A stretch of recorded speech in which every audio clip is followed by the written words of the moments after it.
Dans cette vidéo 41, nous allons voir à quoi cela peut bien nous servir de diagonaliser des matrices. Prenons par exemple A, matrice diagonalisable, car ce n'est pas toujours le cas. Donc on va supposer A diagonalisable, c'est-à-dire semblable à une matrice diagonale D, et nous allons calculer pour K entier supérieur ou égal à 1, puissance km de A. Alors, je dois écrire P, D, P-1 à la puissance K, mais attention, il n'est pas question de distribuer la puissance sur chacune des matrices, car le produit des matrices n'est pas commutatif. Donc, je dois écrire ceci.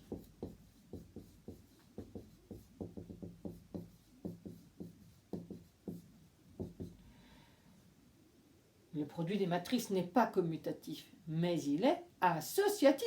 Cela signifie que je peux retirer les parenthèses et les mettre où bon me semble.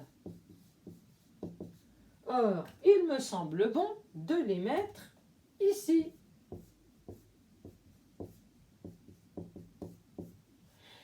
Et P-1P donne I. Et DI donne D. Donc, je me retrouve avec P, D, D, D, D, D, etc. P-1, combien de fois ai-je la lettre D? Eh bien, autant de fois qu'elle apparaissait dans les parenthèses ici, c'est-à-dire N, K fois, K fois. Cela me donne P, D puissance K, P-1. Voici l'expression de A à la puissance K. Alors, c'est vrai pour un entier naturel non nul, c'est aussi vrai, on va le voir, pour des entiers relatifs. Parce que si je calcule l'inverse de la matrice A, à condition que A soit inversible, bien sûr, et A sera inversible dès lors qu'elle n'aura pas de valeur propre nulle. Bien sûr. Et alors, A-1 sera égal à P, D, P-1, le tout à la puissance moins 1, c'est-à-dire l'inverse de ce produit. Mais pour inverser un produit, rappelons-nous qu'il faut commencer par les éléments de la fin. Ensuite, d'abord celui-là, ensuite celui-là, puis le premier écrit. Et l'inverse de l'inverse est égal à P. Voilà. Donc,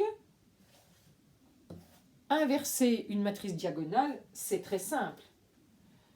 Voyons d'abord le produit. Si je prends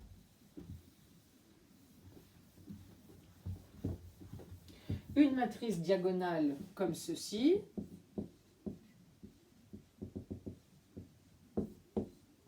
alors D puissance K est égal à A1 puissance K, A2 puissance K, etc. AN à la puissance K et des zéros partout ailleurs. C'est vraiment très simple d'élever une matrice diagonale à la puissance. Et puis, si aucun des AI n'est nul, c'est-à-dire id est, si pour tout I, AI est différent de 0, alors D est inversible et D puissance moins 1, c'est 1 sur A1, 1 sur A2, etc. 1 sur AN.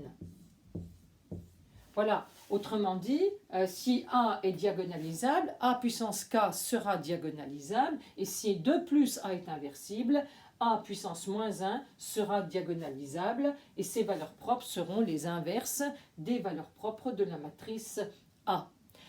On pourrait voir d'autres propriétés que je vous propose de voir sur les supports écrits. Voilà, on pourrait donc en voir bien d'autres. En tout cas, à bientôt, car il nous reste encore des choses à voir sur la diagonalisation.